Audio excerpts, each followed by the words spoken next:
नमस्कार, मैं आशीष कुमार मौर्य, प्रवक्ता मनोविज्ञान, जिला शिक्षा एवं प्रशिक्षण संस्थान महाराजगंज की तरफ से आप सभी का हार्दिक स्वागत करता हूँ। जैसा कि हम सभी जान रहे हैं, वर्तमान समय कोरोना का समय चल रहा है, लॉकडाउन लगा हुआ है, तो शिक्षण प्रक्रिया को आगे बढ़ाने के लिए ऑनलाइन माध्यम सर्वोत्तम माध्यम सिद्ध हो रहा है। इसी की कड़ी में आज हम लोग डीएलएड प्रथम सेमेस्टर के बाल विकास एवं शिक्षण अधिगम प्रक्रिया के टॉपिक ध्यान के बारे में चर्चा करेंगे।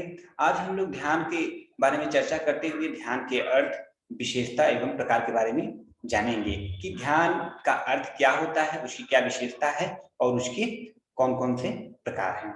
तो आइए हम देखते हैं ध्यान का क्या अर्थ होता है।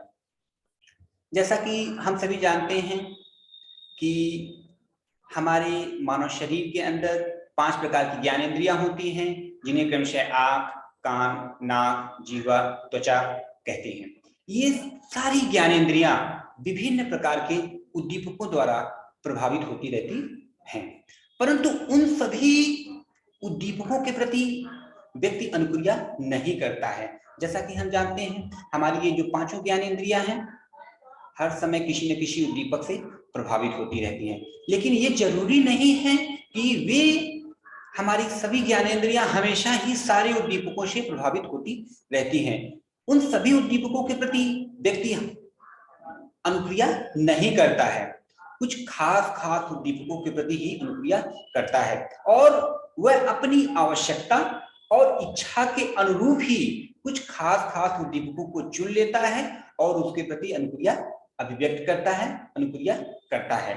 मनोविज्ञान में इसी चयनात्मक प्रक्रिया को, जिसकी उद्दीपक के प्रति व्यक्ति जो अनुक्रिया करता है, इसी चयनात्मक प्रक्रिया को अवधान या ध्यान की संज्ञा दी जाती है। व्यक्ति अगर सभी उद्दीपकों के प्रति अनुक्रिया करने लगे तो वह ध्यान की श्रेणी में नहीं आएगा। तो विभिन्न मनोवैज्ञानिकों के द्वारा, शिक्षाविदों के द्वारा ध्यान को अपने अपने ढंग से परिभाषित करने का प्रयास किया गया है। तो कुछ प्रसिद्ध ध्यान की जो परिभाषा है उसमें कुछ निम्न है। मैटलिन के अनुसार, मैटलिन एक वैज्ञानिक हैं, इन्होंने ध्यान को परिभाषित करते हुए कहा है कि मानसिक क्रिया की एकाग्रता ही ध्यान है। जैसे मानसिक क्रिया, मेंटल प्रोसेस की जो कंसंट्रेशन है, एकाग्रता है, वही हमारी ध्यान या अवधान कहलाती है। Professor SK. दुबे ने ध्यान को परिभाषित करते हुए कहा है कि ध्यान एक ऐसी मानसिक प्रक्रिया है जिसमें आध्यात्मिक एवं भौतिक विकास हेतु मन की स्थिरता एवं एकाग्रता का विकास किया जाता है, जिससे व्यक्ति मानसिक एवं शारीरिक रूप से स्वस्थ दृष्टिगोचर होता है। इस प्रकार से हम कह सकते हैं कि ध्यान क्या है। ध्यान एक ऐसी मानसिक प्रक्रिया है जिसके द्वारा व्यक्ति शारीरिक और मानसिक रूप से कुछ खास उद्दीपकों के प्रति ही अनुक्रिया व्यक्त करता है।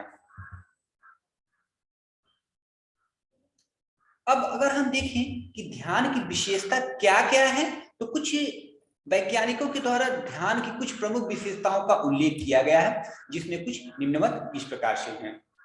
ध्यान एक चयनात्मक मानसिक प्रक्रिया होती है। जैसा कि हमने ध्यान के अर्थ में पढ़ा कि ध्यान एक चयनात्मक मानसिक प्रक्रिया है। जैसे हमारे ज्ञानेंद्रियों के सामने तमाम प्रकार के बाह्य उद्दीपक हमेशा आते रहते हैं, तो उन सभी उद्दीपकों के प्रति हम या प्राणी अनुक्रिया व्यक्त नहीं करता है, बल्कि कुछ सिलेक्टेड स्टिम्युलस के प्रति, चयनात्मक उद्दीपकों के प्रति ही अपनी अनुक्रिया व्यक्त करता है। इसी को कहा जाता है कि ध्यान एक चयनात्मक मानसिक प्रक्रिया है। व्यक्ति जिस उद्दीपक को अपनी समझ और आवश्यकता के अनुरूप समझता है, उसी के प्रति ही सिर्फ अनुक्रिया व्यक्त करता है। ध्यान का विस्तार सीमित होता है। ध्यान का विस्तार सीमित होता है। व्यक्ति एक साथ 2 या 2 से अधिक उद्दीपकों पर ध्यान केंद्रित नहीं कर पाता है। अगर सामान्य शब्दों में देखा जाए तो व्यक्ति अगर ध्यान देता है तो एक ही उद्दीपक प्रमुख होता है। जब व्यक्ति एक से अधिक अर्थात 2 उद्दीपकों पर ध्यान देता है तो उसका ध्यान भंग होने की प्रक्रिया धीरे धीरे अग्रसर होने लगती है, जिसके कारण से व्यक्ति दोनों उद्दीपकों पर अच्छे ढंग से ध्यान नहीं दे पाता है। अर्थात कहा जाता है कि ध्यान की जो प्रक्रिया है वह सीमित होती है। व्यक्ति एक या एक से अधिक उद्दीपकों पर जब ध्यान केंद्रित करने लगता है तो वह आगे चलकर ध्यान भंग की प्रक्रिया कही जाती है। ध्यान में मन को एकाग्र एवं स्थिर किया जाता है। जब व्यक्ति, अगर ध्यान की बात हम करें तो व्यक्ति ध्यान में व्यक्ति के मन में एकाग्रता और स्थिरता आती है। व्यक्ति जब कंसंट्रेट होता है, एकाग्रचित होता है, तभी उसका ध्यान केंद्रित माना जाता है। ध्यान में मनोविकार, क्रोध, ईर्ष्या एवं द्वेष आदि को दूर करने का प्रयास किया जाता है। मनोवैज्ञानिकों द्वारा यह सुझाव दिया गया है कि यदि किसी व्यक्ति में मनोविकार हो, क्रोध हो रहा हो, कि व्यक्ति में किसी से ईर्ष्या हो या द्वेष हो, तो उस स्थान पर यदि व्यक्ति ध्यान की मुद्रा में रहे तो निसंदेह वह व्यक्ति इन सब चीजों से दूर हो सकता है, इन सब चीजों को अपने स्वस्थ मन से दूर कर सकता है। इसलिए कहा जाता है कि ध्यान की एक प्रमुख विशेषता यह भी है कि ध्यान की प्रक्रिया के द्वारा व्यक्ति मनोविकार, क्रोध, ईर्ष्या एवं दोष को आसानी से दूर कर सकता है। ध्यान में व्यक्ति विशेष बिंदु एवं विचार विशेष पर मनन एवं चिंतन करता है। ध्यान की जो एक प्रमुख विशेषता है, एक मुख्य विशेषता मानी जाती है कि ध्यान की प्रक्रिया में व्यक्ति उद्दीपक विशेष, बिंदु विशेष पर ध्यान केंद्रित करता है और उसके बारे में, उस उद्दीपक के बारे में ही चिंतन और मनन करता है, जिस पर उसने अपना ध्यान केंद्रित किया हुआ होता है, या हम कहें जिस उद्दीपकों को व्यक्ति चयनात्मक प्रक्रिया में रखता है उसके प्रति ही चिंतन करता है, मनन करता है।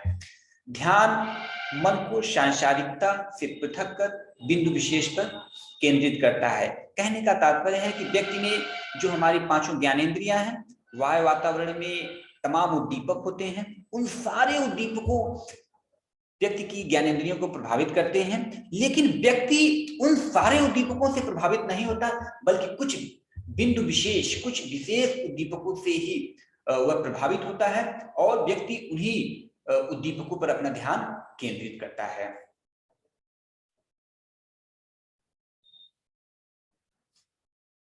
अब अगर हम ध्यान दें कि ध्यान के कौन कौन से प्रकार होते हैं, तो ध्यान के मुख्य रूप से 3 प्रकार बताए गए हैं, जिसे क्रमशः ऐच्छिक ध्यान, अनैच्छिक ध्यान एवं स्वाभाविक ध्यान के नाम से जानते हैं। अब ये तीनों प्रकार, ऐच्छिक ध्यान, अनैच्छिक ध्यान, स्वाभाविक ध्यान, क्या होते हैं, आइए हम इसको देखते हैं। ऐच्छिक ध्यान, ऐच्छिक ध्यान क्या है? इस तरह के ध्यान में व्यक्ति की इच्छा या आवश्यकता की प्रधानता होती है। जब व्यक्ति अपनी इच्छा या आवश्यकता के अनुरूप किसी कक्षा, वस्तु या उद्दीपक पर अन्य वस्तुओं में से चुनकर ध्यान देता है तो उसे ऐच्छिक ध्यान की संज्ञा दी जाती है। जैसे एक उदाहरण के रूप में हम लेते हैं, जैसे अगर हमें किसी भी बाजार में हमें मेडिकल शॉप की दुकान की जरूरत है, अगर हमें मेडिकल की कोई दवा की जरूरत है, तो हम जब बाजार में निकलते हैं तो निसंदेह हमारे सामने तमाम तरह की दुकान उपस्थित होते हैं बाजार में, लेकिन उन सभी दुकानों पर हमारा ध्यान केंद्रित नहीं होता है। अपितु जो दुकान हमें उस दौरान जरूरत है मेडिकल शॉप की, तो हमारा ध्यान मेडिकल की दुकान पर ही केंद्रित होता है, और अन्य दुकान जो उपस्थित होते हैं, मार्केट में रहते हैं, उस पर हमारा ध्यान, कंसंट्रेशन ना नहीं जाता, जितना कि हमारा ध्यान सिर्फ और सिर्फ मेडिकल दुकान की तरफ जाते हैं। दूसरे रूप में अगर हम देखें, जैसे एक किसी भी व्यक्ति को नाई की दुकान की अगर पर जाना है, नाई की दुकान के यहाँ जाना है, तो व्यक्ति के सामने बाजार में तमाम प्रकार के दुकान उपस्थित होते हैं, लेकिन व्यक्ति अन्य दुकानों पर उतना फोकस नहीं करता है जब तक कि वह अपनी ऐच्छिक ध्यान में जब तक उसे नाई की दुकान नहीं मिल जाता, व्यक्ति उसकी तलाश कंटिन्यू जारी रखता है। आगे हम देखें अनैच्छिक ध्यान। अनैच्छिक ध्यान क्या होता है? इस तरह के ध्यान में व्यक्ति की इच्छा या आवश्यकता की प्रधानता नहीं होती, बल्कि उत्तेजना या वस्तु के गुण की प्रधानता होती है। जो वायु वातावरण के जो उद्दीपक होते हैं उसकी प्रधानता होती है। सचमुच में व्यक्ति जिस तरह के ध्यान में किसी आवश्यकता से प्रेरित होकर किसी वस्तु या घटना की ओर ध्यान नहीं देता, बल्कि उस वस्तु या घटना में कुछ ऐसे गुण होते हैं जो व्यक्ति के ध्यान को अपनी ओर खींच लेते हैं। कहने का तात्पर्य है कि अनैच्छिक ध्यान वह ध्यान होता है जो व्यक्ति की इच्छा या आवश्यकता पर निर्भर नहीं करती, बल्कि वायु वातावरण के उद्दीपक पर निर्भर करती है कि व्यक्ति उस पर ध्यान देता ही देता है। उदाहरण के रूप में अगर हम देखें तो जैसे हम मार्केट में कहीं जा रहे हैं और कहीं पे एकाएक 8-10 लोग इकट्ठे खड़े हुए हैं, तो न चाहते हुए भी हमारा ध्यान वहां पे अक्सर चला जाता है। जैसे और अगर हम देखें तो जैसे अगर हम कहीं पे कितने ही मन से इस वीडियो को, इस लेक्चर को सुन रहे हैं, लेकिन अगर एकाएक हमारे सामने बाहर की तरफ किसी तीव्र ध्वनि की आवाज सुनाई देती है, तो निसंदेह इस वीडियो का ध्यान से हटकर हमारा ध्यान उस आवाज की तरफ तुरंत चला जाता है। तो ये उस वातावरण के उद्दीपक अर्थात उस तीव्र आवाज की विशेषता थी, जिसके कारण हमारा ध्यान इस लेक्चर के जो वीडियो चल रहा है, जो हम सुन रहे हैं, इस वीडियो से हट करके तुरंत हमारा ध्यान उस उद्दीपक की ध्वनि की तरफ चला गया है। इस प्रकार का जो ध्यान होता है, जिसमें हमारी इच्छा और आवश्यकता नहीं होती है, लेकिन वस्तु की विशेषता के नाते, उस उद्दीपक की विशेषता के नाते हमारा ध्यान उधर की तरफ चला जाता है, वह ध्यान अनैच्छिक ध्यान की श्रेणी में आता है। अब तीसरी प्रकार की जो ध्यान है उसे कहते हैं स्वाभाविक ध्यान। स्वाभाविक ध्यान में व्यक्ति का ध्यान किसी वस्तु या घटना की ओर, वस्तु की उत्तेजना की ओर और उसकी आदत, प्रशिक्षण और अभ्यास आदि के कारण चला जाता है। कहने का तात्पर्य क्या है कि स्वाभाविक ध्यान वह ध्यान होता है जिसमें व्यक्ति का ध्यान उसकी आदत, प्रशिक्षण अथवा अभ्यास के कारण चला जाता है। जैसे उदाहरण के रूप में अगर हम देखें तो नाई का ध्यान, अगर जब भी हम किसी नाई से मिलते हैं तो नाई का ध्यान तुरंत ही हमारे हेयर स्टाइल पे चला जाता है, शेविंग पे चला जाता है कि शेविंग किया गया है कि नहीं, बाल कटा है कि नहीं, बाल का कौन सा स्टाइल है ना। ऐसे ही अगर हम मोची से को देखें तो मोची का ध्यान तुरंत ही हमारे पैरों पे चला जाता है, शूज पहना है कि नहीं, चप्पल है कि नहीं, क्या पहना गया है, किस कलर का है, उसका ध्यान उस तरफ चला जाता है, क्योंकि वह चीज उसके नेचर में है, उसके स्वभाव में है।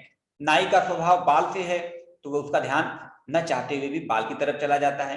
मोची क्योंकि मोची का कार्य करता है जूता चप्पल का, तो उसका ध्यान तुरंत उस जूते चप्पल की तरफ चला जाता है। इसी प्रकार से ध्यान के ये मुख्य रूप से 3 प्रकार होते हैं, जिसे क्रम से ऐच्छिक ध्यान, अनैच्छिक ध्यान और स्वाभाविक ध्यान के नाम से जानते हैं। धन्यवाद। इससे संबंधित अगर कोई डाउट है, कोई शंका है तो आप पूछ सकते हैं। Okay, thank you.